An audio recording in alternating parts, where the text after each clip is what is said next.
una pieza maestra de la tecnología. Voló al borde del espacio, a 2 veces la velocidad del sonido, más rápido que algunos jets de combate, y aún así, en su lujoso interior se servía comida gourmet y champán. Pero este glamour se vio manchado por un devastador accidente. Fue la aeronave más brillante y elegante del mundo. Esta es la historia de un sueño, que superó la velocidad del sonido.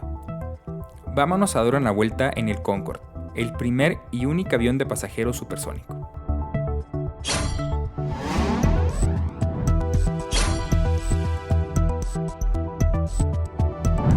En noviembre de 1962, 2 naciones, Francia y Reino Unido, se unieron en un plan, uno que definiría el curso de la aviación por los siguientes 40 años.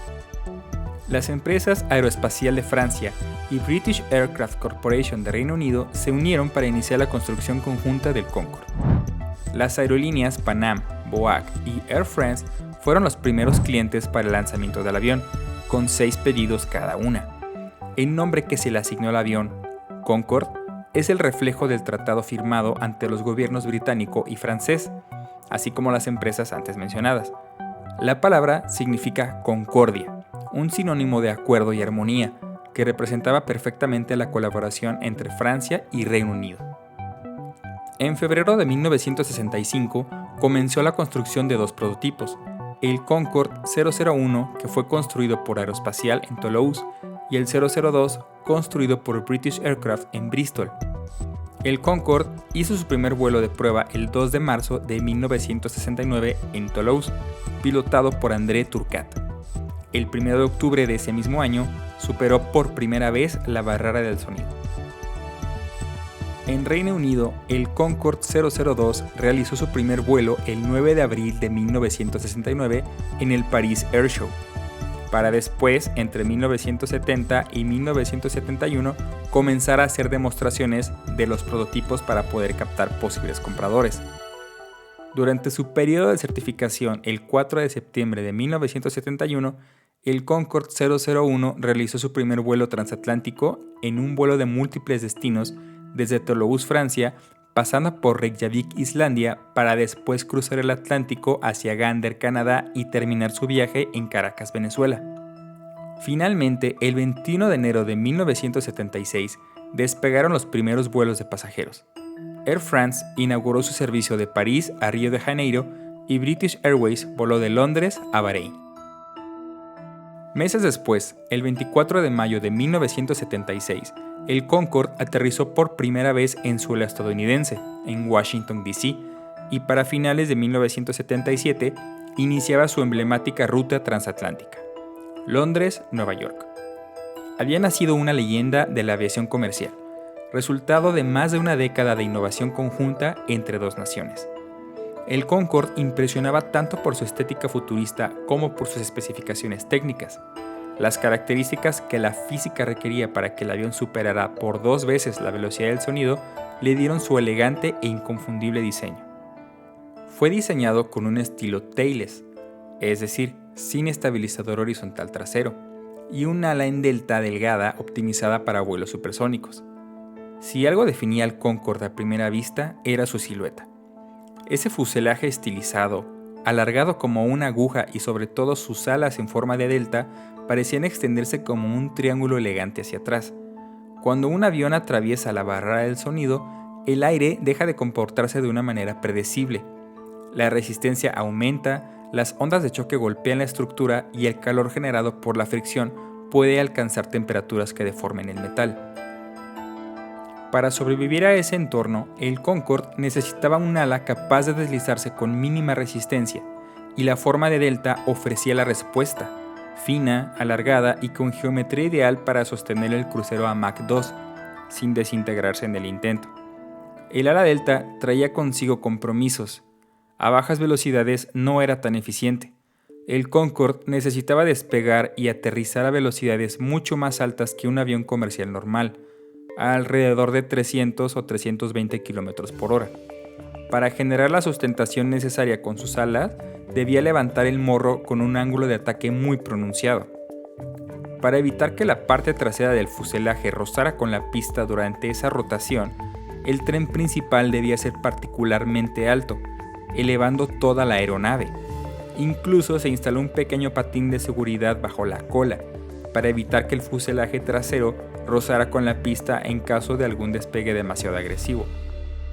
Para mejorar la visibilidad de los pilotos durante despegues y aterrizajes, se incorporó el característico morro abatible, que se inclinaba hacia abajo, pero esto forzaba que el tren delantero se encontrara más atrás de lo habitual, por lo que incluso las maniobras de taxi no eran las habituales para este avión tan especial.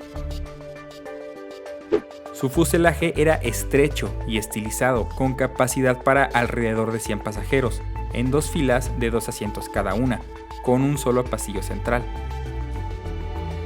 Una vez en el aire, esta obra maestra de la ingeniería era capaz de alcanzar una velocidad crucero de Mach 2.02, aproximadamente 2.400 km por hora, más del doble de la velocidad de los aviones comerciales subsónicos.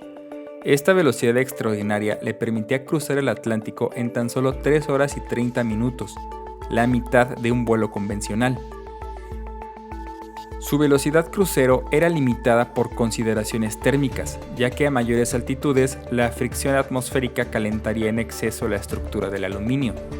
De hecho, la fricción con el aire a Mach 2 elevaba la temperatura en la superficie del Concorde hasta en 127 grados en la nariz del avión, causando que su fuselaje se dilatara casi 30 centímetros durante el vuelo. Quienes volaron en el Concorde recuerdan que al apoyar la mano sobre la ventanilla se podía percibir un calor poco habitual. No era peligroso porque el acrílico y el aislamiento estaban diseñados para resistir esas temperaturas, pero era un recordatorio de que viajaban más rápido que la bala disparada por un rifle. Su altitud de vuelo era de 18.000 metros, volaba en la estratosfera, muy por encima del tráfico aéreo regular. A esa altura el aire es más delgado y la resistencia al aire es menor, pero eso también significaba que debía estar diseñado para afrontar niveles más altos de radiación solar y condiciones atmosféricas poco comunes en la aviación civil estándar. El Concorde estaba impulsado por 4 motores turborreactores Rolls-Royce Olympus 593 que estaban instalados bajo las alas. Cada motor estaba equipado con postcombustión, un sistema que inyecta combustible extra en los escapes para aumentar el empuje durante el despegue y durante la transición a velocidad supersónica. Para despegar, el Concorde necesitaba utilizar toda la potencia de sus motores, por lo que requería entrar en postcombustión, generando un empuje y un estruendo impresionantes.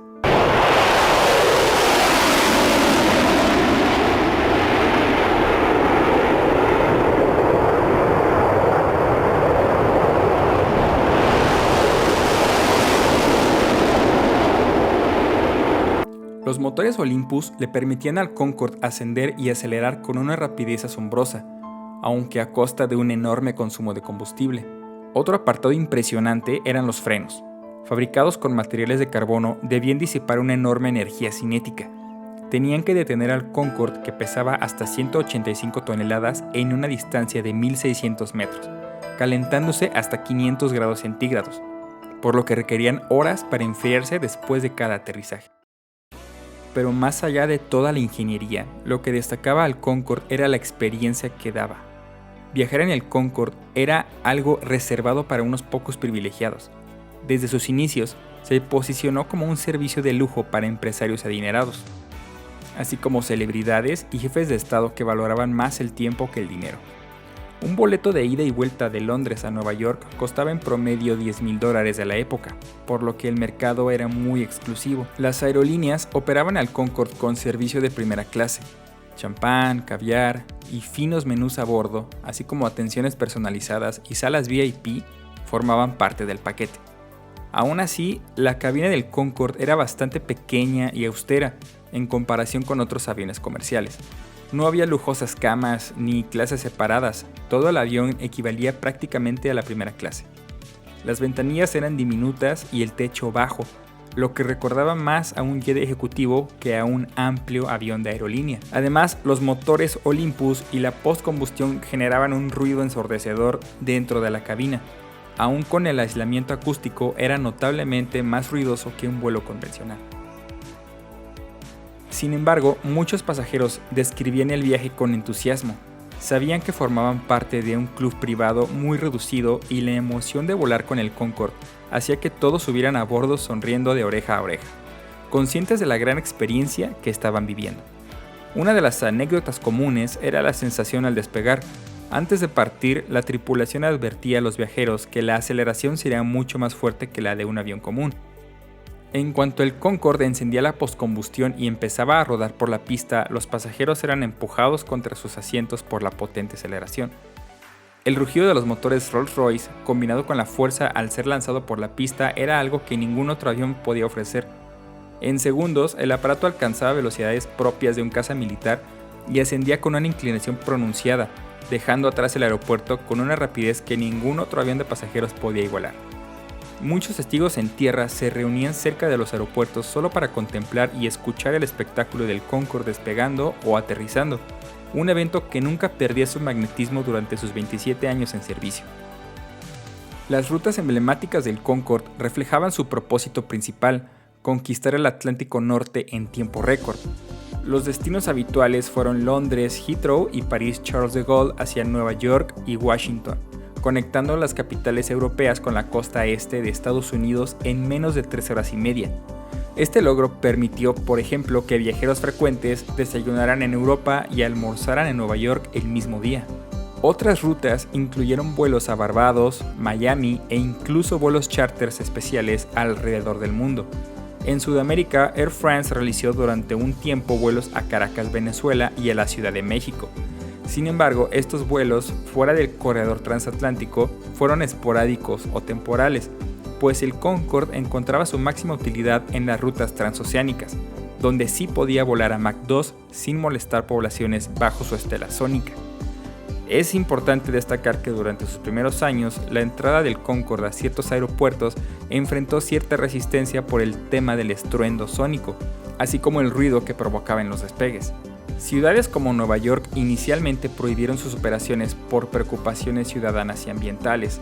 Solo tras evaluaciones del impacto y decisiones judiciales se permitió en 1977 que el Concorde usara el aeropuerto John F. Kennedy regularmente.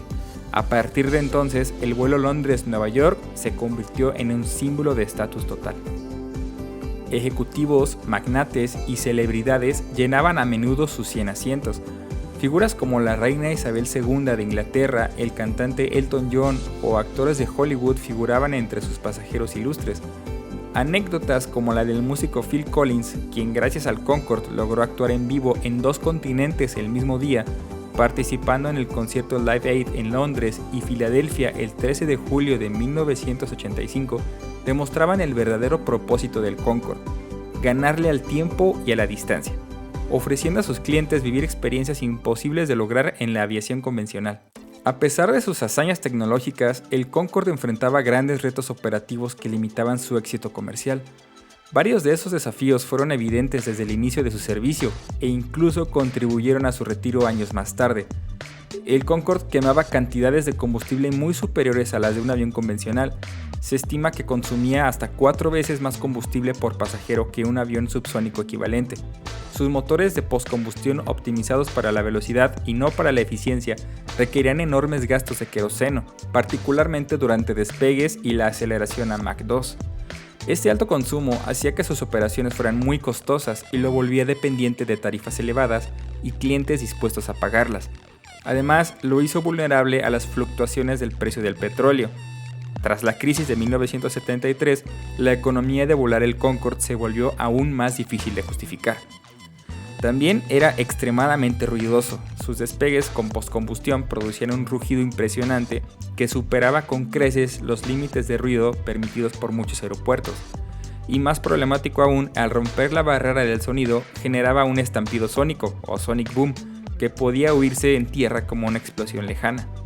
Por esta razón, las autoridades restringieron los vuelos supersónicos del Concorde únicamente sobre el mar o zonas despobladas, para evitar molestias y daños como ventanas rotas. Ciudades y países prohibieron sobrevuelos a Mach 2 en su espacio aéreo. Estados Unidos, inicialmente, seguido por India, Malasia, entre otros, y esto limitó las rutas posibles que el avión podía cubrir. Además, a pesar de volar muy rápido, el Concorde no podía volar muy lejos. en términos de autonomía total. Su rango transatlántico cubría rutas como París-Nueva York, de 5.800 kilómetros sin escalas, pero no podía recorrer mucho más. Intentos de extender su servicio a vuelos transpacíficos fracasaron, pues hubiera necesitado reabastecimiento. Asimismo, su cabina de alrededor de 100 pasajeros, o máximo 120 en algunas configuraciones, significaba que solo podía transportar a un número reducido de pasajeros. La combinación de pocos asientos a un alto precio y altos costos fijos hacía que la rentabilidad fuese mínima. Incluso en sus rutas principales, el Concorde apenas cubría gastos o generaba beneficios marginales. Fuera del nicho de pasajeros VIP dispuestos a pagar un gran sobreprecio por la velocidad, no existía suficiente demanda para una flota más grande de Concordes. Mantenerlo operativo era muy caro y complejo. Solo se construyeron 20 aeronaves en total, incluyendo los prototipos, lo que implicaba que no había economías de escala, ni repuestos, ni suficiente personal entrenado para su mantenimiento. Requería equipos de mecánicos altamente especializados y revisiones constantes de sus sistemas, por ejemplo, revisar la fatiga estructural debido a los ciclos de calor y enfriamiento en cada vuelo supersónico. Con el paso de las décadas, conseguir piezas de repuesto se volvió más difícil y caro, especialmente después de que la producción cesara en 1979. Los motores Olympus también eran ruidosos y menos duraderos que los turbofan modernos, necesitando mantenimientos mayores de manera más frecuente. Todas estas cuestiones incrementaban los costos operativos año tras año. De hecho, a principios de los 2000, Airbus, sucesora de Aeroespacial, anunció que dejaría de dar soporte técnico al Concorde, dejando a las aerolíneas sin respaldo del fabricante para continuar volándolo. El Concorde operó durante años gracias en parte al valor simbólico y de prestigio que aportaba a Air France y a British Airways, más que por las ganancias netas. Era un escaparate tecnológico que atraía publicidad y clientela de alto nivel a las aerolíneas. No obstante, cambios en el panorama de la aviación comercial, como la recesión de la industria tras los atentados del 11 de septiembre, redujeron el número de pasajeros premium. Tras el año 2000, la ocupación de los vuelos cayó y resultaba inviable volar semivacío en un avión tan costoso. En pocas palabras, nunca se logró que el Concorde fuese realmente rentable de manera sostenida, sin apoyo gubernamental o tarifas estratosféricas, lo que a la larga minó el argumento para mantenerlo en servicio. Pero todo esto no haría más que empeorar el 25 de julio del año 2000, cuando el Concorde sufrió el golpe más duro a su historia, cuando ocurrió su único accidente fatal.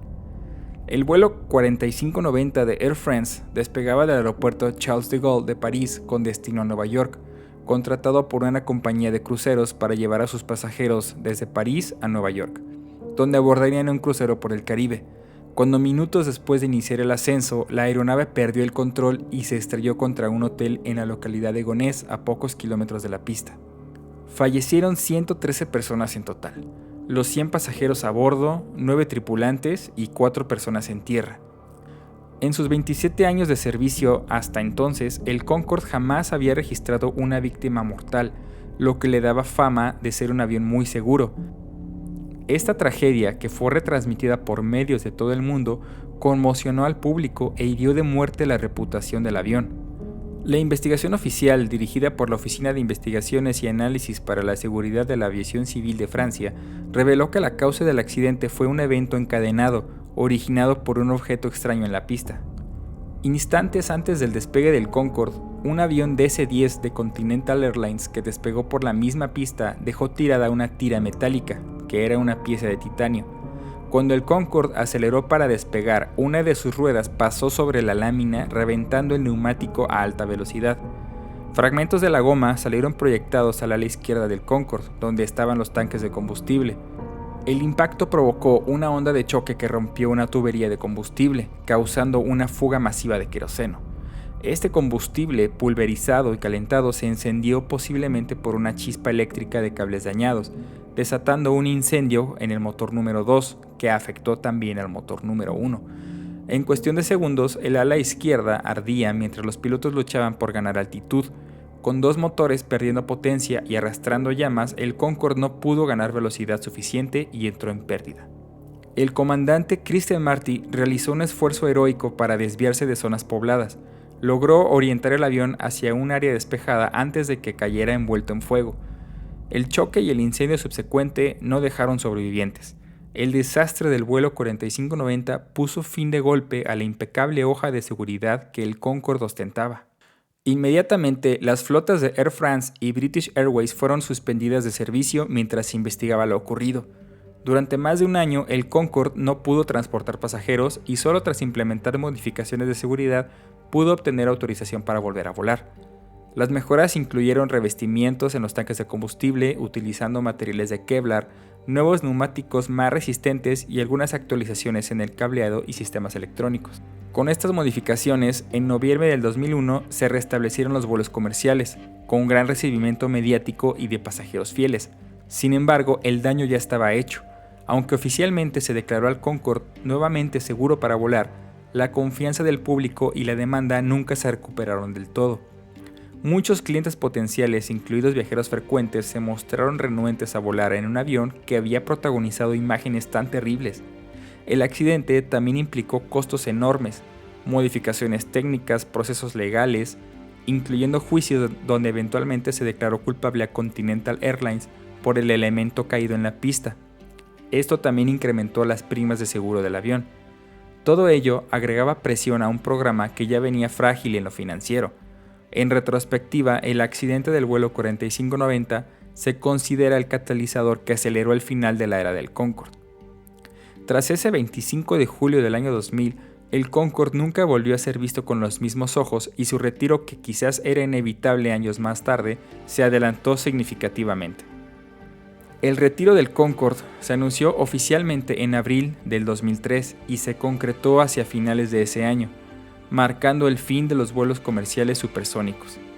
Las razones fueron múltiples, pero básicamente combinaban factores económicos, técnicos y circunstanciales que convergieron a inicios de los años 2000.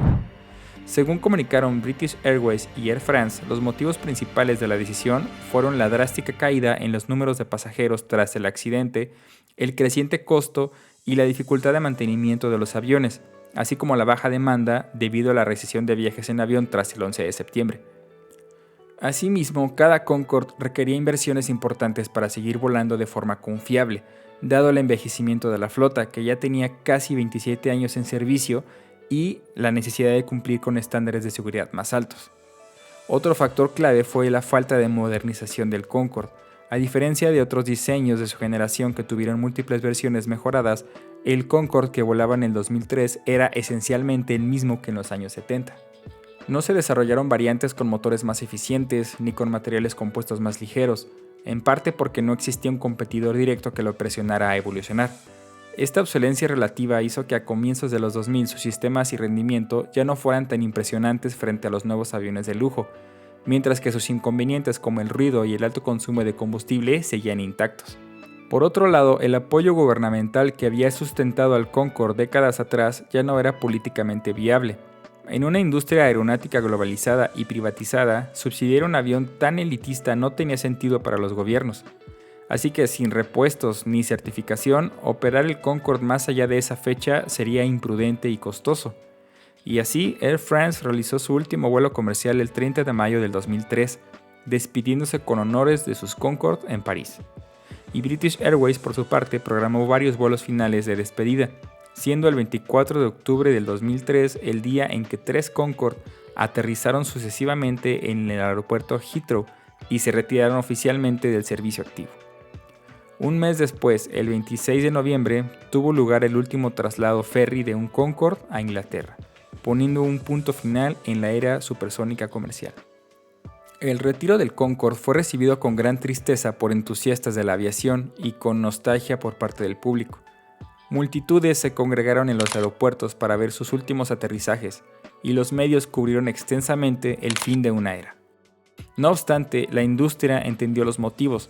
El Concorde representaba un logro extraordinario, pero financiero y operacionalmente era inviable en el siglo XXI.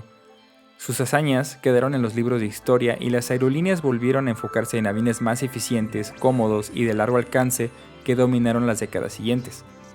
Hoy en día existen 18 Concorde preservados que descansan en museos y exhibiciones en Europa y Norteamérica que fueron conservados para la posteridad.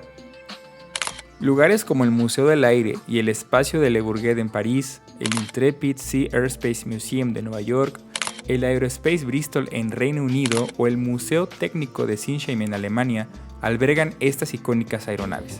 Cada Concorde expuesto es un recordatorio tangible de una era en el que el hombre rompía la barrera del sonido de manera rutinaria. El Concorde significó un audaz experimento comercial. Si bien no logró perdurar económicamente, sí probó que la tecnología supersónica era factible para el transporte de pasajeros. Su legado inspira a nuevas generaciones de ingenieros y empresas. En la actualidad, varias compañías como Boom Supersonic y agencias espaciales trabajan en prototipos de aviones supersónicos civiles más silenciosos y eficientes, con la vista puesta en revivir vuelos ultrarrápidos en las próximas décadas.